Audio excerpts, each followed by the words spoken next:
नमस्कार, देवभूमि के दंगल में आप सभी का स्वागत है। मैं हूं आपके साथ यशु शुक्ला और देवभूमि के दंगल में आज हम बात करेंगे हाईकोर्ट में सुनवाई, निकाय चुनाव तक आए।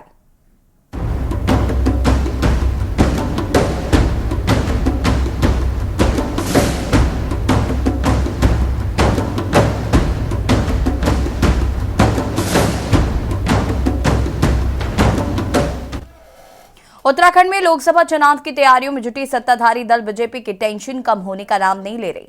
दरअसल राज्य में निकाय चुनाव का समय से न होने पर विपक्ष के हंगामे के बीच अब कोर्ट ने भी सरकार से सवाल जवाब शुरू कर दिए हैं। बता दें कि नैनीताल हाईकोर्ट में राज्य में इस समय पर निकाय चुनाव न कराए जाने को लेकर दायर अलग अलग जनहित याचिकाओं पर सुनवाई हुई।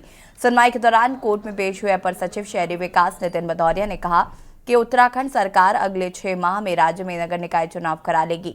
नितिन भदौरिया ने सरकार की ओर से कोर्ट को बताया कि निकायों के चुनाव कराने की प्रक्रिया शुरू कर दी गई है। आरक्षण तय करने के लिए एक सदस्यीय न्यायिक कमीशन का भी गठन किया गया है और कोर्ट ने अपर सचिव के बयान रिकॉर्ड करने के बाद दोनों याचिकाओं को लंबित रखते हुए मामले की अगली सुनवाई के लिए 16 अप्रैल की तारीख तय कर दी है।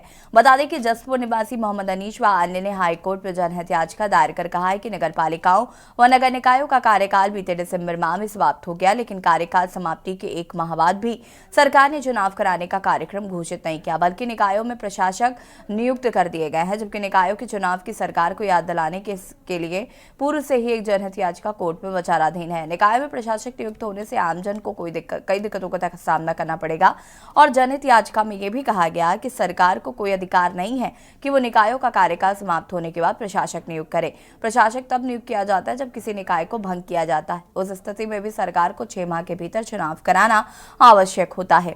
इस समय प्रशासक नियुक्ति किया जाना संविधान के विरुद्ध है। वहीं सरकार का कहना है कि वो हाईकोर्ट के आदेश का अनुपालन करते हुए निकाय चुनाव कराने के लिए तैयार है, जबकि विपक्ष का तर्क है कि सरकार हार के डर से निकाय चुनाव से भाग रही है। आज इसी मुद्दे पर चर्चा करेंगे, उससे पहले रिपोर्ट देखिए।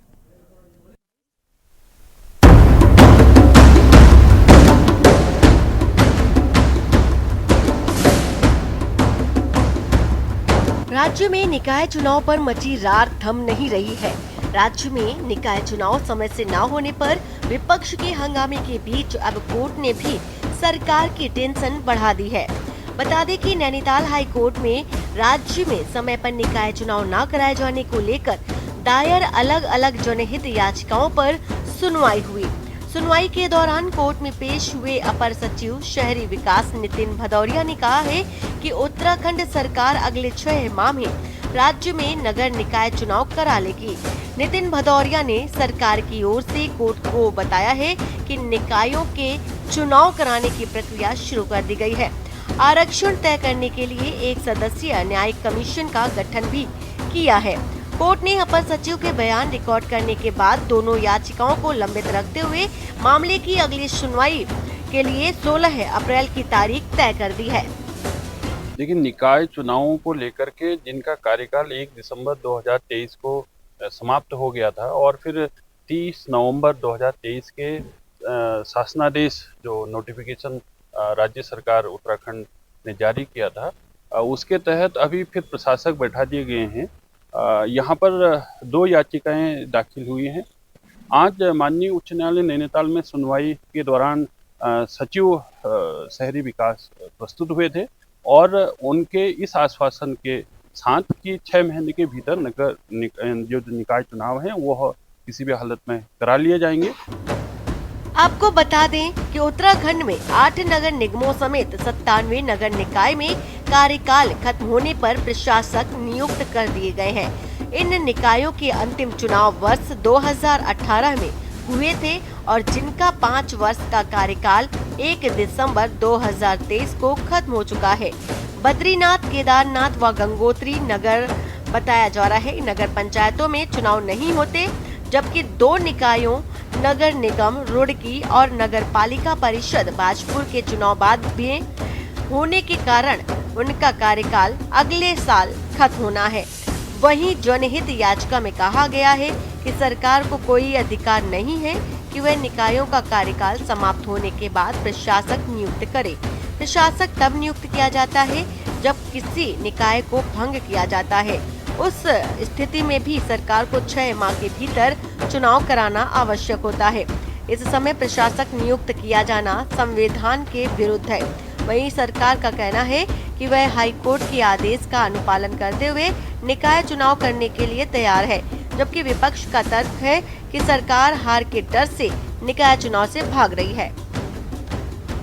देखिए, सरकार ने PIL में नगर निकाय के चुनाव को लेकर के हुई थी, उस पर सरकार ने एफिडेविट दिया, शपथ पत्र दिया कि हम 6 माह के अंदर चुनाव कराएंगे। हम पहले दिन से ही चुनाव हो ऐसी हमारी सरकार की मंशा थी। लेकिन जिस प्रकार से जो आरक्षण है, OBC का आरक्षण, SC का आरक्षण, ST का आरक्षण, महिला आरक्षण, इन सब चीज़ों में जो हमारी कमेटी थी वो प्रत्येक नगर निगम नगर पालिकाओं में गई हुई थी। उन्होंने वहाँ पर सबकी बातें सुनी है। जब नगर निकाय का कार्यकाल समाप्त हो जाता है तो संवैधानिक व्यवस्था है कि वहाँ पे चुनाव कराया जाता है, लेकिन भारतीय जनता पार्टी की सरकार ने गैर कानूनी तरीके से प्रशासक बैठा देगी। ये बिल्कुल भी लीगल नहीं है।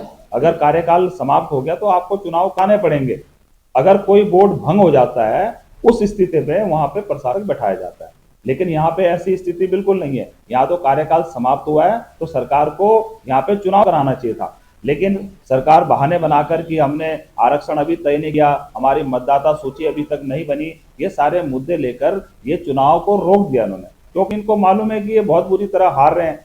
अपनी हार को छिपाने के लिए, हार के डर से इन लोगों ने अपने यहाँ पे प्रशासक बैठा दिए।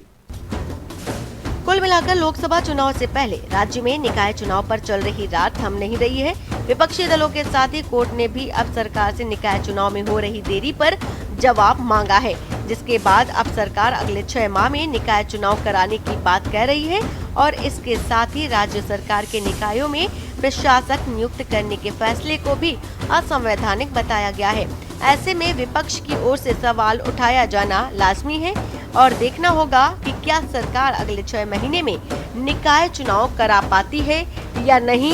इसके साथ ही आखिर क्यों सरकार ने समय रहते निकाय चुनाव नहीं कराए हैं, ये भी एक बड़ा सवाल है। Special report Uttarakhand desk. जी हाँ, तो निकाय चुनाव को लेकर सत्ता पक्ष की टेंशन कम होने का नाम नहीं ले रही है। विपक्ष लगातार इस मुद्दे को उठा रहा है। साथ ही साथ कोर्ट ने भी अलग अलग जनहित याचिकाओं पर सुनवाई करते हुए सरकार से जवाब और सवाल शुरू कर दिए हैं। आज हम इसी पर चर्चा कर रहे हैं। मेहमान हमारे साथ जुड़ चुके हैं, उनसे आपका परिचय करा देते हैं। रविंद्र कुमार जी, प्रदेश प्रवक्ता BJP से हमारे साथ जुड़ चुके हैं। आशीष नौटियाल जी, प्रदेश प्रवक्ता कांग्रेस हमारे साथ जुड़ चुके हैं। संगीता शर्मा जी, पूर्व प्रदेश प्रवक्ता आम आदमी पार्टी से हमारे साथ जुड़ चुकी हैं। शांति प्रसाद भट्ट जी, केंद्रीय प्रवक्ता UKD से हमारे साथ जुड़ चुके हैं। आप सभी का बहुत बहुत स्वागत। सबसे पहले रविंद्र जी से शुरुआत कर लेते हैं। रविंद्र जी, BJP की तो समस्याएं कम होने का नाम नहीं ले रही हैं। नगर निकाय चुनाव का मुद्दा रह रह कर कहीं ना कहीं आपके गले की फांस बनता जा रहा है, ना उगला जा रहा है ना निगला जा रहा है। कैसे सरकार इससे पार पाएगी, क्योंकि लोकसभा चुनाव की तैयारियां भी करनी है। अब निकाय चुनाव का प्रेशर भी बढ़ता जा रहा है। हाई कोर्ट भी लगातार सवाल जवाब तलब कर रहा है। देखिए, भारतीय जनता पार्टी को किसी प्रकार का, किसी चुनाव का, किसी भी इस तरीके के कोई घबराहट या कोई इसको तैयारी को लेकर हमारी कोई वो नहीं होती। हमारी तैयारी सदैव तत्पर होती है। हमारा संगठन सदैव काम करता रहता है, तैयार रहता है। और जिस प्रकार से माननीय हाईकोर्ट ने दिशा निर्देश दिए कि अगले 6 माह में चुनाव कराना, पक्की बात है सरकार ने भी इस ओर कह दिया है कि हम 6 माह के अंदर चुनाव करा लेंगे। चुनाव कराना कोई इतनी बड़ी वो नहीं है। और चुनाव कराना, देखिए, निर्वाचन आयोग का काम है, सरकार का काम है व्यवस्थाएं कराना। जिस प्रकार से चाहे परिसीमन हो, जातिगत नहीं रविंद्र जी, तो ये व्यवस्था ही तो नहीं करा पाए आप ना, तो जिसी वजह से तो शायद आज हम लोग ये निकाय चुनाव नहीं कर पा रहे। यही तो वजह है ना कि व्यवस्थाएं नहीं हो पाई। जब पता था कि कार्यकाल दिसंबर में खत्म हो रहा है, तो फिर पहले से ये सारी जो अभी रीजंस है जिनकी वजह से नहीं हो रहा, ये काम क्यों नहीं किया गया, यही सवाल बार बार पूछा जा रहा है और हाईकोर्ट भी आपसे बार बार यही पूछ रहा है। ये बिल्कुल बात सही है। देखिए, कुछ चीजें, बहुत सारी चीजों में चेंजेस हुई है। जिस प्रकार से देखिए, हमारे यहाँ आप अगर देहरादून की बात करें तो देहरादून में कैंट की 3 पूरे देश भर में कैंट की व्यवस्था को फिलहाल के रूप में रोक लगा रखी है। उसे क्या होगा, क्या वो नगर निगम में आएंगे या दोबारा कोई कैंट की नई व्यवस्था बनेगी। तो इसके ऊपर भी अभी बहुत सारी चीजें हैं। अगर वह नगर निगम में आते हैं तो मान लीजिए आज तो हम 100 सीटों पे हैं, तो कम से कम 34-36 सीटें एक्स्ट्रा देहरादून की स्थिति की बता रहा हूं मैं। 36 सीटें कैंट की सीधी सीधे आ जाती है। Cantt Clement Town, cantt Premnagar, cantt Garhi cantt, ये 3 कैंट हमारे इस क्षेत्र में लगते हैं देहरादून महानगर में। तो आप सीधी सीधी समझिए कि 36 सीटें ही आती हैं, और 36 सीट का मतलब है कम से कम अगर इन्हें घटा दें या बढ़ा दें तो 40 सीटों का अंतर पड़ता है।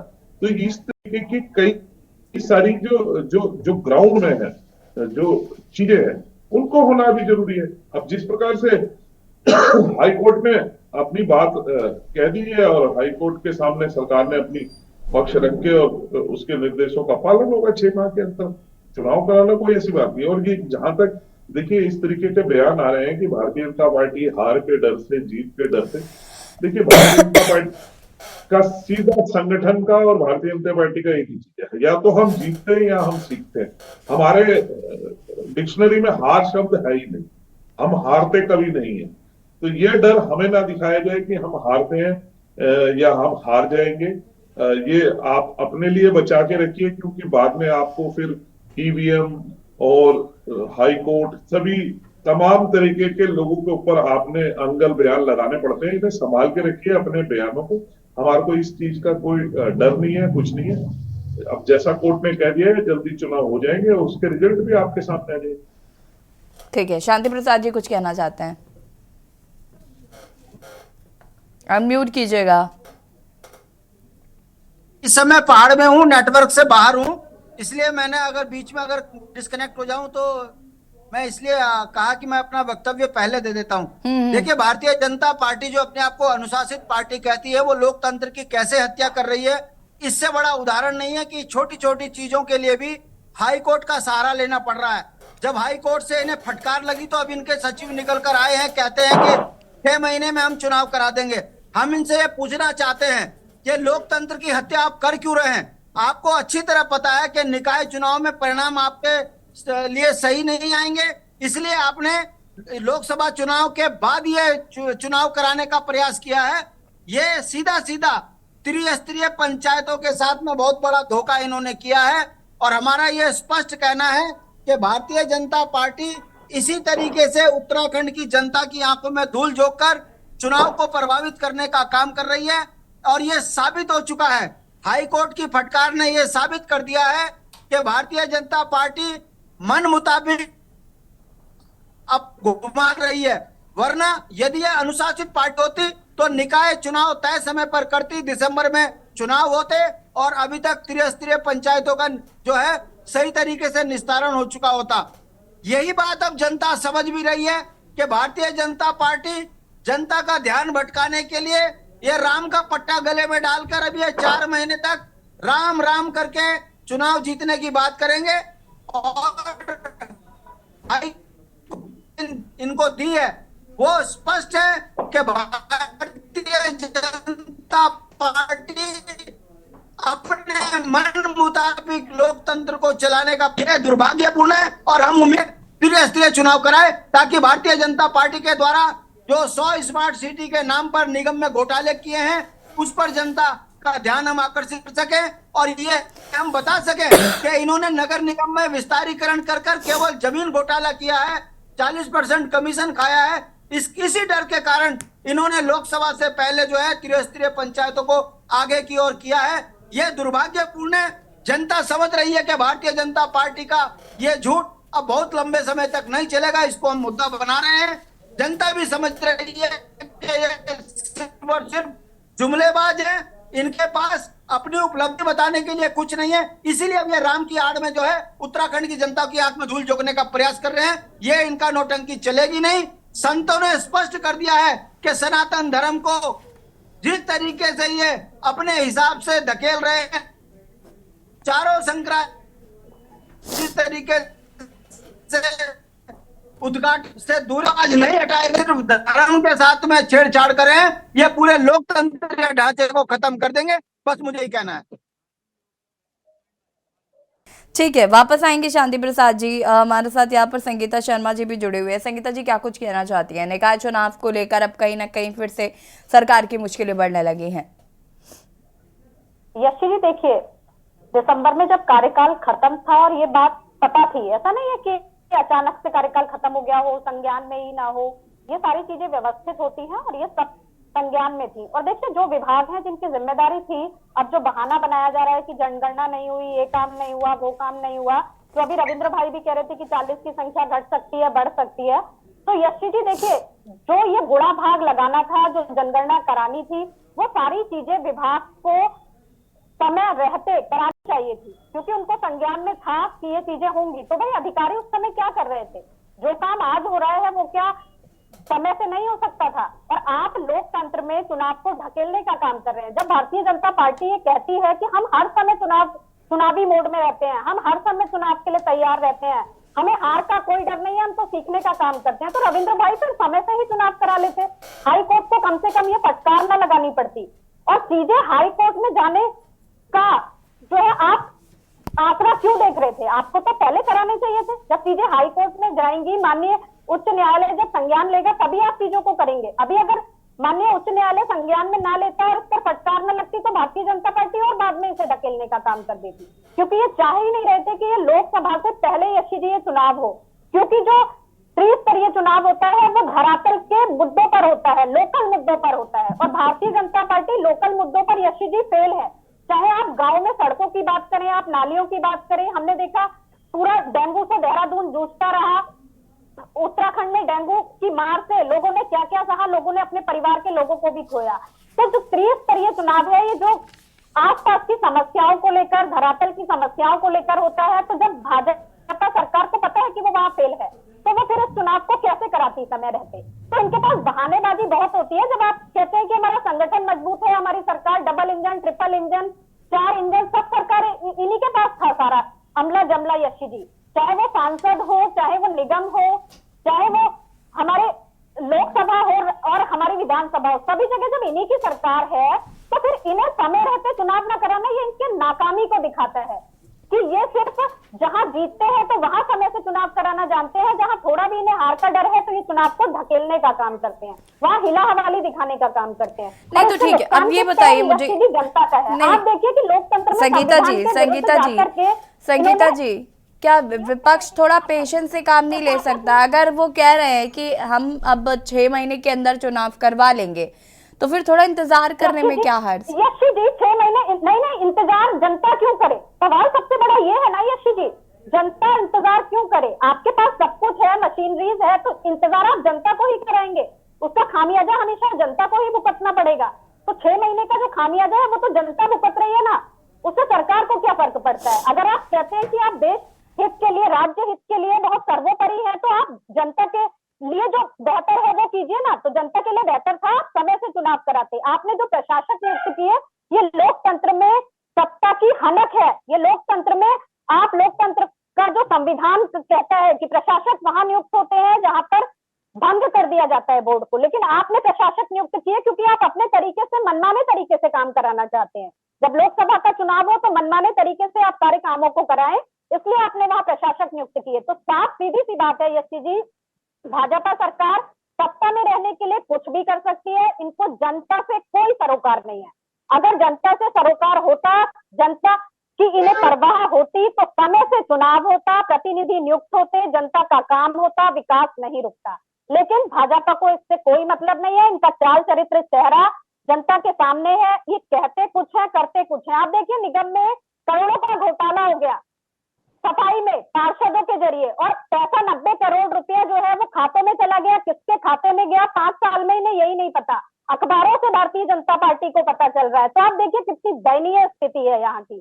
करोड़ों के घोटाले हो रहे हैं निगम में। अब आप सोचिए, करोड़ों का घोटाला जब सामने आया है और ये निगम के चुनाव कराएंगे तो क्या स्थिति इनकी होगी, क्योंकि जनता समझ रही है कि आप काम के नाम पर भ्रष्टाचार चला रहे हैं और आप कुछ नहीं कर रहे हैं। आपको जहां से खाने को मिले लूट लो, बस इनका यही काम है। और उसके बाद बस यही कहेंगे जांच चल रही है, जांच चल रही है, लेकिन पकड़ा कोई नहीं जाता है यशी जी। बस वो जांच फाइलों में ही चलती रहती है और जनता का नुकसान होता रहता है, उनकी गाड़ी कमाई का पैसा भ्रष्टाचार की भेंट चढ़ता रहता है। ठीक है संगीता जी, वापस आते हैं आपके पास और आशीष नौटियाल जी हमारे साथ यहाँ पर जुड़े हुए हैं।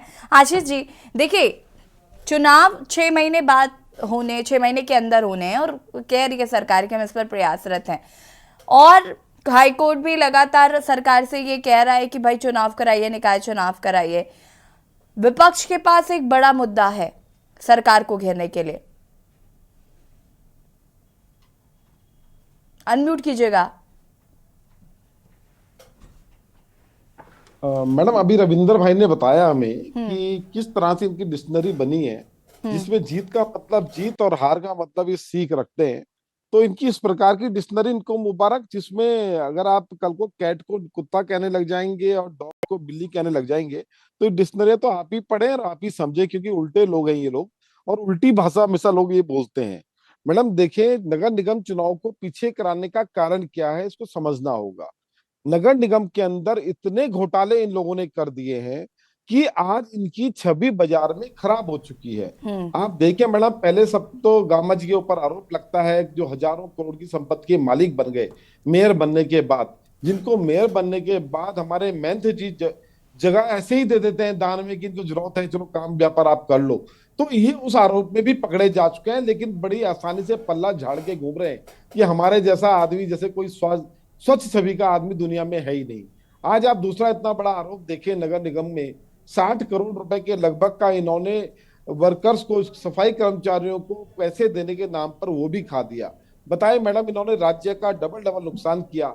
एक तो इन्होंने नौकरियां खा दी लोगों की, जो लोगों को नौकरियां मिलनी चाहिए थी और पैसा जाना चाहिए था, वो पैसा सीधे सीधे इनकी जेब में चला गया। आप नौकरी भी खा गए और सरकार के पैसों का दुरुपयोग भी आपने कर लिया। किस तरह से आप देखो, आप सफाई कर्मचारी का पैसा खा लेते हैं, आप टॉयलेट बनाने के उसके नाम पर पैसा खा लेते हैं, तो कितने गिरे हुए लोग हैं ये। और उसके बाद भी बड़ी छाती चौड़ी करके बोलते हैं कि हम हारते ही नहीं, हम सीखते हैं। क्या सीखते हैं आप भ्रष्टाचारी लोग? आप पिछले 10 साल से सरकार चला रहे हैं केंद्र में, आपने क्या सीखा और राज्य के लिए, देश के लिए आपने क्या काम किया? आप बताएं, देश के लिए आपने क्या काम किया? अगर आपने काम किया होता तो ये चावल लेके जो जगह जगह घूम रहे हैं अक्षत के नाम पर, इस तरह की हरकत नहीं करते। आपने कुछ किया होता तो आप बताते कि हमने देश के अंदर ये काम किया, पर आपने देश के अंदर कोई काम नहीं किया।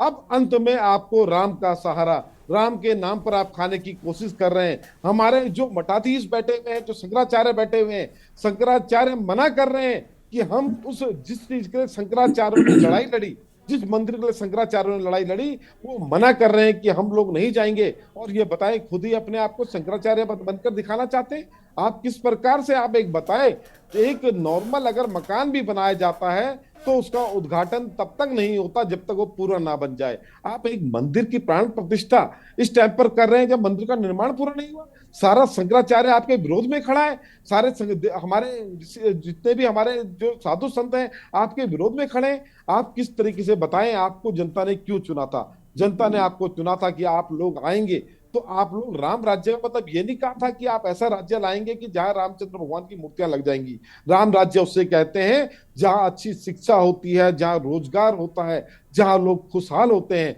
आज देश के लोग किस तरह से बताएं मैडम, युवा परेशान है, बच्चे परेशान है, महिलाएं परेशान है, सब परेशान है।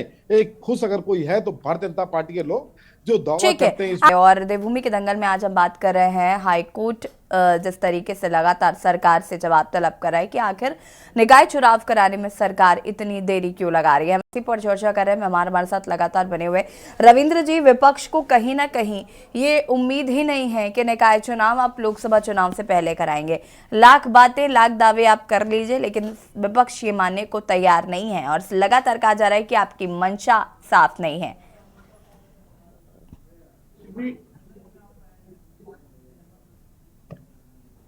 जैसे कि देखिए, मंशा हमारी साफ है या नहीं है, लेकिन मुझे नहीं लगता कि ये जितना भी हमारे विपक्षी पार्टियां हैं इनके विचारों के ना तो दिमाग साफ है ना मन साफ है। देखिए, बहस आपका विषय है आज का नगर निगम को लेके, ये राम पे सवाल, भगवा हमारे उस पे सवाल, तो ये तमाम ऐसे सवाल खड़े कर रहे हैं, अक्षत पे सवाल। आप भी तो राम नाम का पटका पहन कर आए हैं। जी जी, जब आपको पता था कि नगर निगम पर चर्चा हो रही है तो आपको ये पटका पहन कर आने की क्या जरूरत थी? बिल्कुल सही कहा मैडम आपने। देखिए आज नगर निगम का झाड़ू का निशान पहले थे। काल में सभी लोग आज श्री राम के का जिस प्रकार से एक बयार है, नहीं तो अगर आप हमारे राम दिल में नाम नहीं, नहीं आप आप हमारे राम दिल में नाम आप ले सकते बातें हैं। टांगे अब हुए। विपक्ष अगर राम नाम पर बात कर ले तो आपको बुरा लगता है, तो ये तो गलत बात है ना रविंद्र जी। देखिए राम तो हमारे दिल में है, आप बाहर से दिखाने का प्रयास कर रहे हैं, आपके दिल में ही नहीं है। आपकी रणनीति में राम है। नहीं है, श्री राम का पटका बनाए जिसमें श्री राम का चित्र है, भगवा कलर है। अब ये ऐसा क्यों मेरी समझ में नहीं आता। मैंने एक वो विदेश में एक ना वो देखा, वो लाल सा झंडा लेके जिस समय एक सांड को दिखाते हैं वो भागता आता है।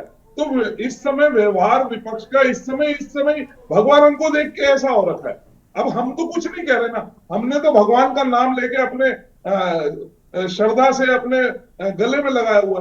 आपको नहीं विश्वास तो मत मानो, मैंने तो नहीं कहा।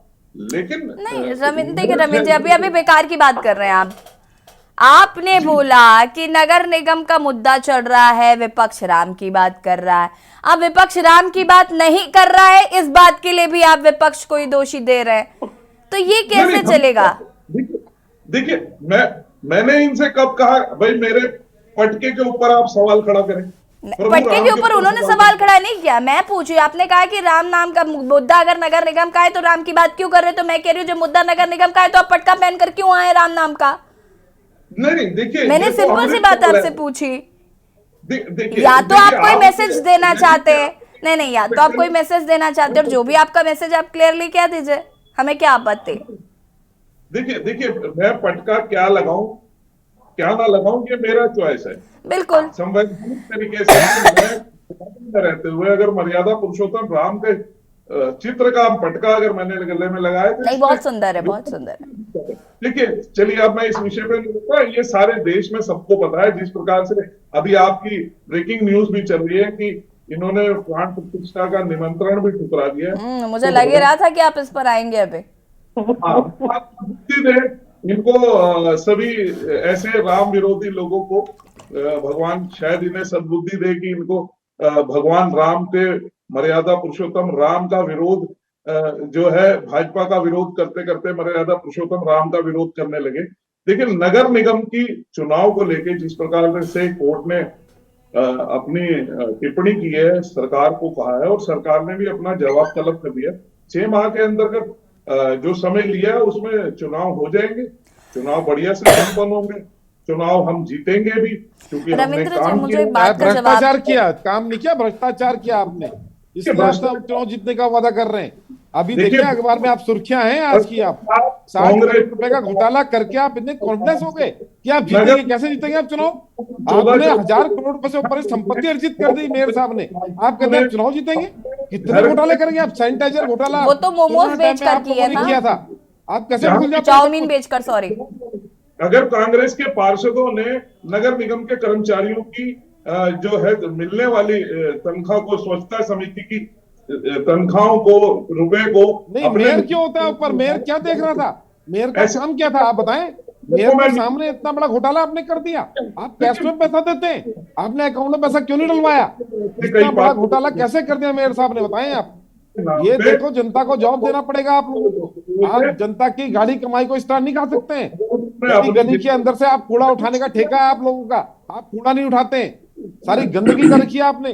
10 कर्मचारी के बदले 3 कर्मचारी रखते हैं, ऐसे काम चलेगा राज्य का?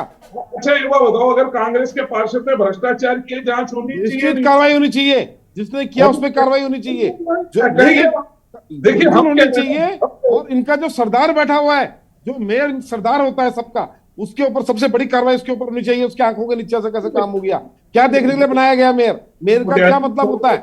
100 बार को देख रेख करना मेयर का काम है। मेयर अपनी सिर्फ जेब भरने के लिए बैठे तथ्य है तो आप यहाँ पे रखिए, चैनल में रखिए, कोर्ट में जाइए। रख रहे हैं, पूरा अखबार में आ रहा है रोज आपका। भ्रष्टाचारी लोग हैं आप, लीजिए ना। देखिए बगैर जांच के आपकी अपनी जांच हुई तभी तो पता लगा भ्रष्टाचार किया आपने।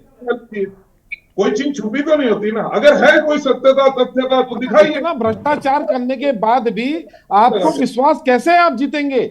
इतना बड़ा भ्रष्टाचार करने के बाद आप कैसे पूछते हैं आप जीतेंगे? बताएं, आपने और क्या करना चाहते हैं आप लोग? गंदगी पड़ी हुई है। स्मार्ट सिटी के नाम पर आपने जनता को गुमराह किया, सड़कें तोड़ रहे हैं और आप कह रहे हैं, बताएं बाथरूम के नाम पे पैसा खा गए आशीष जी, आप एक एक करके प्लीज। हमें पता है जनता हमारे साथ है। जनता ये के बीच जनता काम विश्वास राम के आता साथ कहाँ है। से है राम रविंद्र का जी? ये पट्टा एक सेकेंड पंचायत आशीष जनता जी, आपके साथ है। आशीष जी, विश्वास आता कहाँ से है रविंद्र जी? इतने घोटाले हो गए, स्मार्ट सिटी की ऐसी की तैसी हो चुकी है, स्मार्ट सिटी को लेकर न जाने कितने स्टेटमेंट्स आ चुके हैं, उसके बाद भी ये गजब का कॉन्फिडेंस।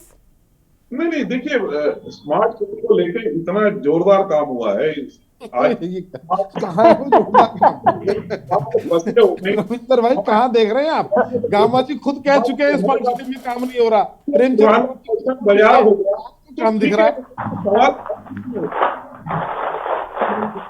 सवाल नहीं उठते, सवाल हर चीज सवाल लोकतांत्रिक तरीके से कोई उठाता है तो उसका अधिकार है कि मैं उठाऊं। लेकिन कुछ चीजें जनता पे भी छोड़नी चाहिए। क्या वह लोग जो ऐसी आवाजें उठा रहे हैं, जनता उसे सीरियसली चलिए ठीक है रविंद्र जी, वापस आते हैं डीके जोशी तो जी। जनता सीरियसली ले लेती। आपने चुनाव डीके जोशी जी हमारे साथ, आशीष जी इस पर हम वापस आएंगे। डीके जोशी जी हमारे साथ जुड़ चुके हैं, हाईकोर्ट के अधिवक्ता है।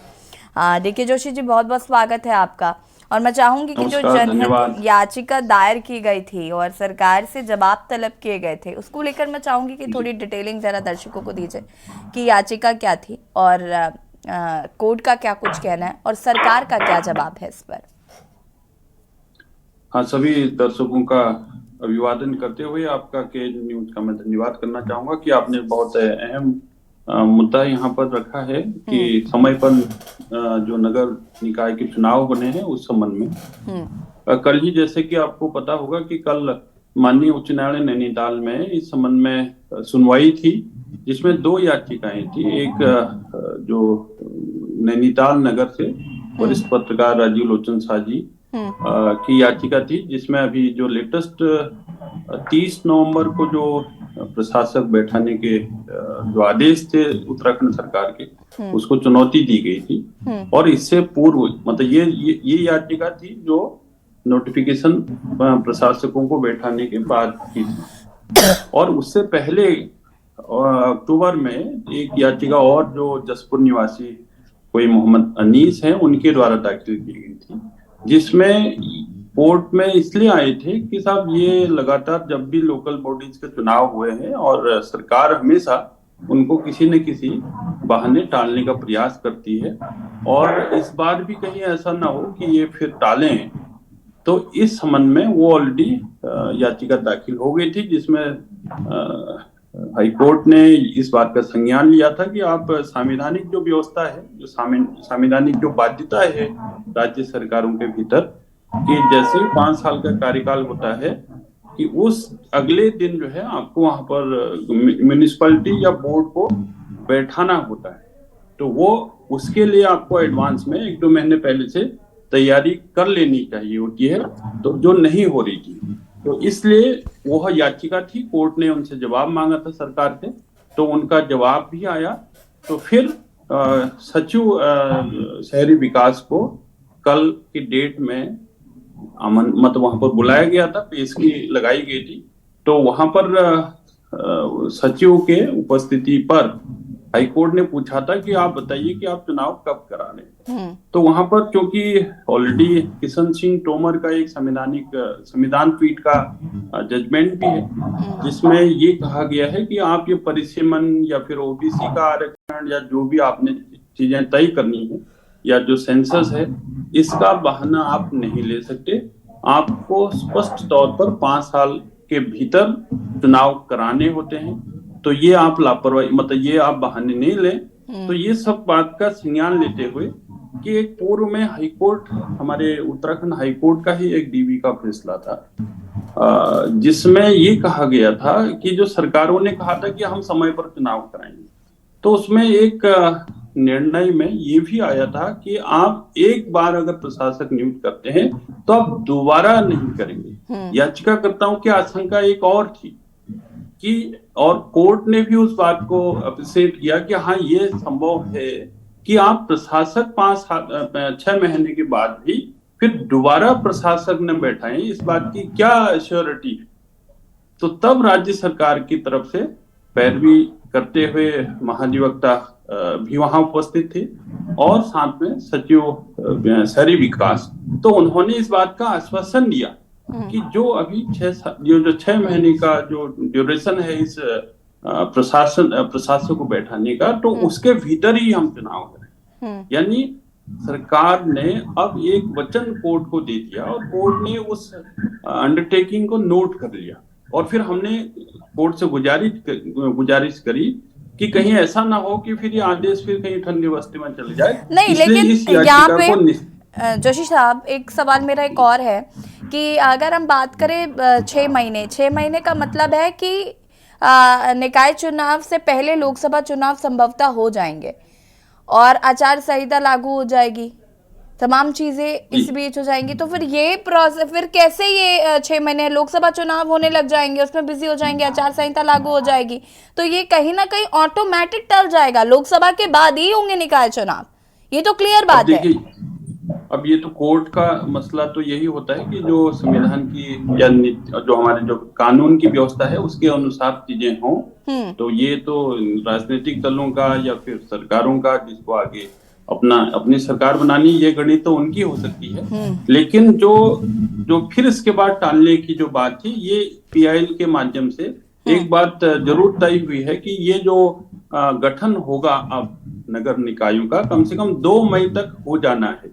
ऐसी स्थिति में तब हमने कहा कि ये कवायद जो आपने अभी बोला कि ये कवायद कर रहे हो या नहीं कर रहे हो, इस बात की मॉनिटरिंग कोर्ट के माध्यम से हम चाहते हैं, तो इसीलिए फिर उसको अप्रैल में उसकी डेट रखी गई है। तो अब मे बी ये तो अब आगे होंगे पीछे होंगे, ये फिर न कोर्ट का मसला है और न याचिकाकर्ता का मसला है। ठीक है, वापस आते हैं जोशी साहब और आगे बातचीत करेंगे इस पर हम।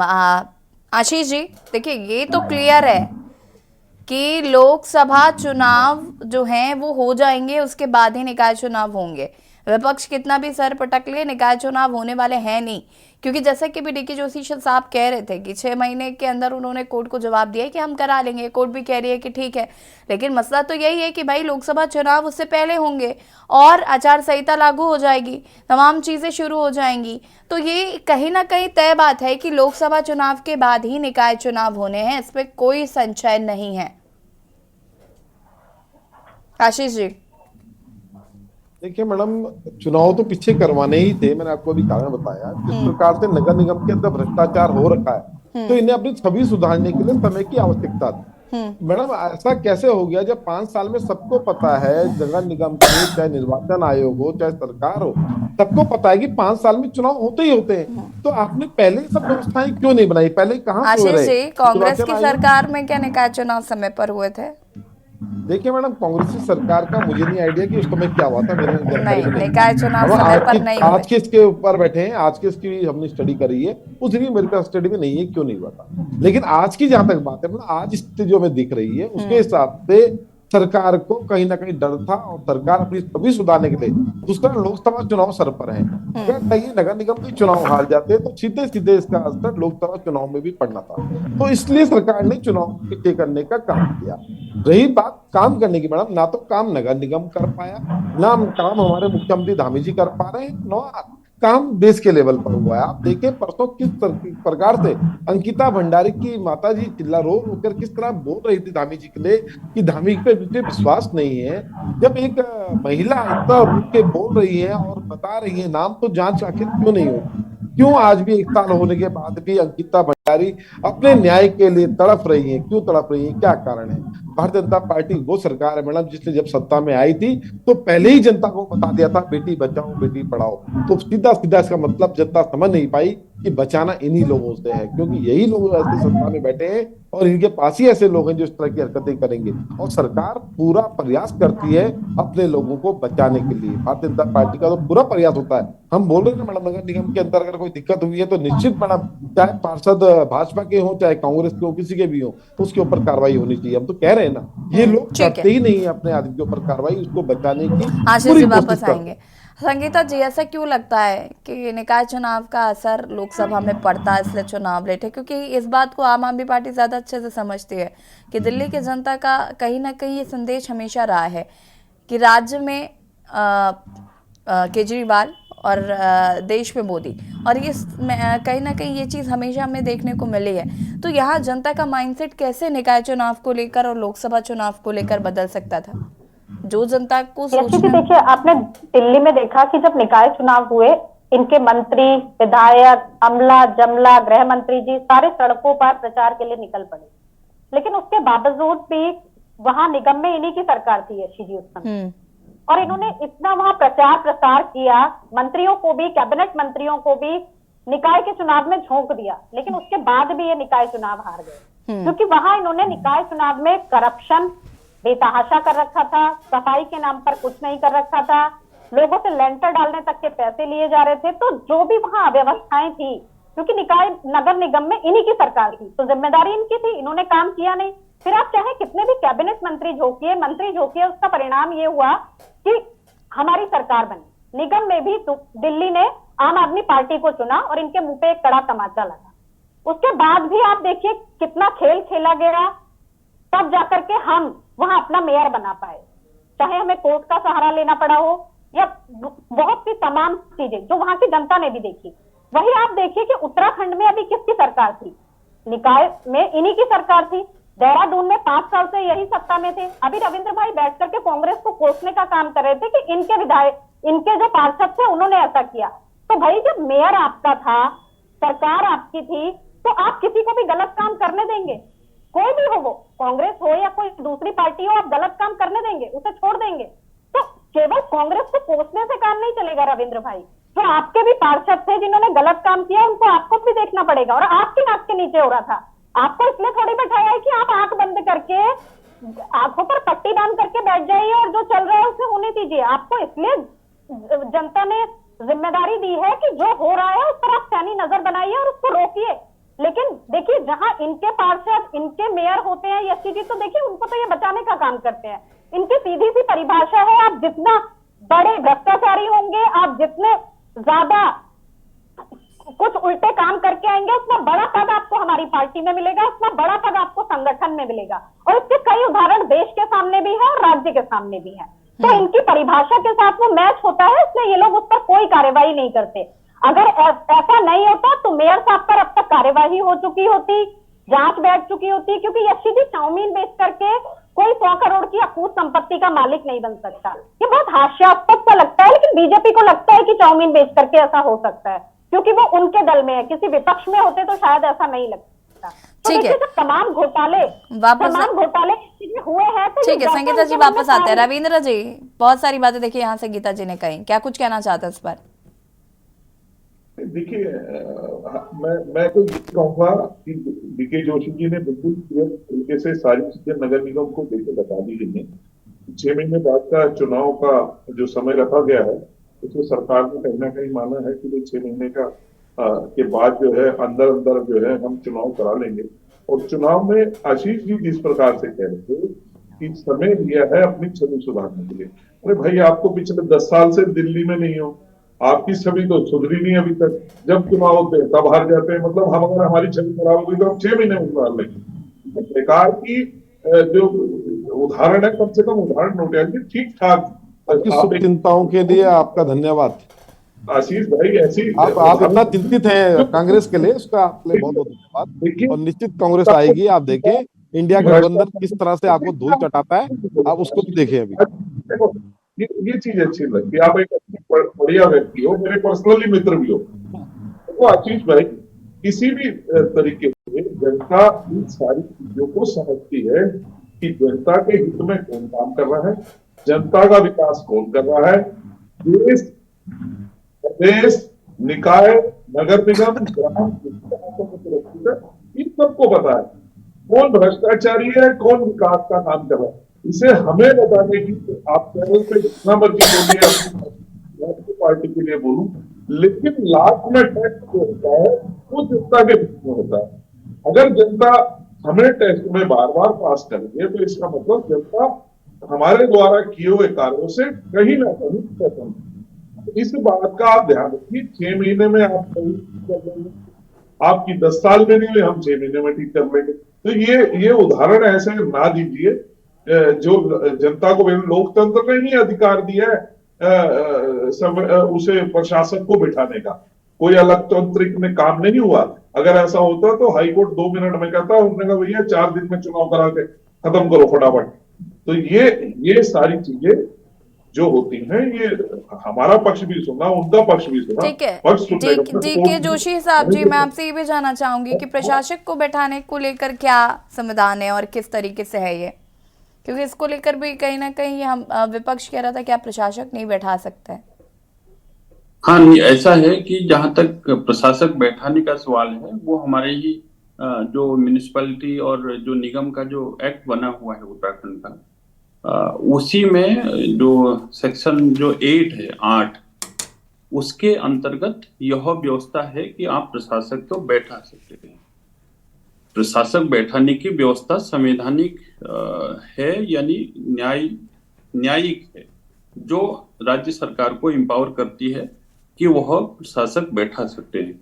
और यही जो अभी जो अधिसूचना जारी हुई है, वही जो धारा 8 उपधारा 4 के अंतर्गत जो हमारा जो म्यूनिसिपैलिटी एक्ट है, नगर निगमों में जो लागू होता है, उसके अंतर्गत तो है, ये कर सकते हैं। लेकिन इसमें एक चीज और है, जो हमारा जो संविधान कहता है, जो संविधान की भावना कहती है कि ये कब कर सकते हैं आप। यदि भी आप कानून की आड़ में चीजें हो रही हैं तो उसको अब इलीगल तो नहीं कह सकते। इसलिए अभी पूर्व वक्ताओं ने कहा कि भाई ये नहीं तो कोर्ट उसको जल्दी से प्रेशराइज, मतलब एक ऑर्डर करती, सख्त ऑर्डर करती कि आप इतने दिनों में चुनाव कराओ। क्योंकि वो कानून में अब लिख दिया गया है, तो इसलिए कोर्ट ने भी कानून के अनुसार ही चलना है। लेकिन जो हमारे जो 243 यू है, जो हमारा भारत का संविधान है, वो क्या कहता है कि आप 5 साल के भीतर आपको चुनाव कराना, ये बाध्यता है आपकी। लेकिन प्रशासक आप कब बैठा सकते हैं, यानी जब आप चुनाव नहीं करा पाए।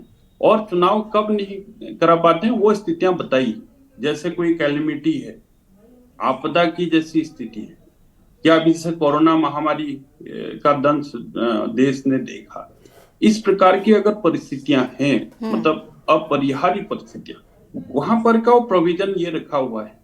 हाँ, एक चीज और है, अगर डिसॉल्व कर दी जाती है किसी कारण से, या कोर्ट के आदेश से, या फिर उनकी अनियमितताओं को देखते हुए, राज्य सरकार को मतलब वो पावर है एक्ट में कि किसी मतलब कोई नगर पालिका या नगर निकाय को भंग करने की अगर पावर और भंग हो जाती है, तो उस भंग की स्थिति में भी आप प्रशासक बैठाते हैं, जो ये एक्ट उनको एम्पावर करता है। और एक चीज और है, उसमें भी आपको ये देखना है कि आप 6 महीने के भीतर फिर भी आप चुनाव कराएंगे। तो अब यहाँ पर धीरे धीरे करके होता क्या है कि ये लाभ लिया जा रहा है, जो भंग करने की स्थिति में 6 महीने का एक संविधान ने या फिर हमारे एक्ट ने, कानून ने वो समय दिया है 6 महीने के भीतर चुनाव कराने का। अब वो उस भंग के मध्यावधि में अगर कोई नगर पालिका भंग हो जाती है तो उसके लिए तो समय था ही, लेकिन अब इसको इस तरह से पेश किया गया है और अब उसमें कोर्ट की रूलिंग भी आ गई है कि आप प्रशासक बैठा तो सकते हैं, लेकिन केवल एक बार। तो ये कानूनी इसमें मतलब है प्रावधान कि हम इसमें ऐसा तो कर सकते हैं। लेकिन ये बीच बीच में हो क्या रहा था, बार बार भी ये बैठा रहे थे। तो अब यहाँ पर कम से कम इस अंडरटेकिंग में राज्य सरकार के द्वारा जो कोर्ट में दी गई है, अब यहाँ पर इनके लिए बाध्यता वाली बात है कि 6 महीने के भीतर, यानी 1 महीना तो जा चुका है, 5 महीने के भीतर आपको चुनाव कराने होंगे। आशीष जी, आपका रिएक्शन चाहूंगे इस पर। देखिए मैडम, चुनाव तो समय पर होने ही चाहिए, जो एक संविधान बना हुआ है उसके अकॉर्डिंग चुनाव समय पर होने चाहिए। और जीत हार लगा हुआ चलता है, ये मत सोचिए कि हम हार जाएंगे, हम जीत जाएंगे, कोई फर्क नहीं पड़ता मैडम। हाँ, जो जीत हार तो हमारे किए गए कामों पे डिपेंड करता है, हमारे जनता के विश्वास पे डिपेंड करता है। तो हमें जीत, हमारा तो पहले ही कहना है रविंदर भाई, डरो मत, आप डरो मत, डरोगे आप ही, हम तो नहीं डरेंगे, हम तो है ही नहीं वहां पे सत्ता में। आप डर रहे हैं, आप डर रहे हैं क्योंकि आप सत्ता में हैं। अब आप हट जाएंगे, फिर जांच होगी, फिर आप लोग जेल जाएंगे, तो आप अपने लिए डर रहे हैं। तो डरो मत, जो चल रहा चलने दो, जो घोटाले हुए कोई बात नहीं, देखा जाएगा, आगे पता लगेगा। जनता के हित के लिए अगर कहीं पे घोटाले आपके सामने आते भी हैं, लेकिन आ जाए तो अच्छी बात है, क्या दिक्कत है। तो आप डरो मत और चुनाव कराओ, जीत हार की चिंता मत करो, चुनाव में उतरना एक बड़ी बात है। चुनाव को हारना और जीतना बहुत बड़ी बात नहीं है, चुनाव में उतरना बड़ी बात है। चलिए, आप बहुत चुनाव में बहुत उतरो, दिव्य ज्ञान डरो मत। आशीष जी आपने यहाँ पर दिया। बहुत बहुत शुक्रिया आप सभी का चर्चा में शामिल होने के लिए। और देवभूमि के दंगल में आज हम बात कर रहे थे निकाय चुनाव को लेकर। एक बार फिर सत्ता पक्ष की मुश्किलें बढ़ती जा रही हैं। हालांकि कोर्ट ने निर्देशित किया है कि 6 महीने के भीतर सरकार को चुनाव कराने होंगे। हालांकि विपक्ष लगातार सरकार को निकाय चुनाव के लिए घेर रहा है। देवभूमि के दंगल में फिलहाल इतना ही। देखते रहिए के न्यूज़ इंडिया। नमस्कार।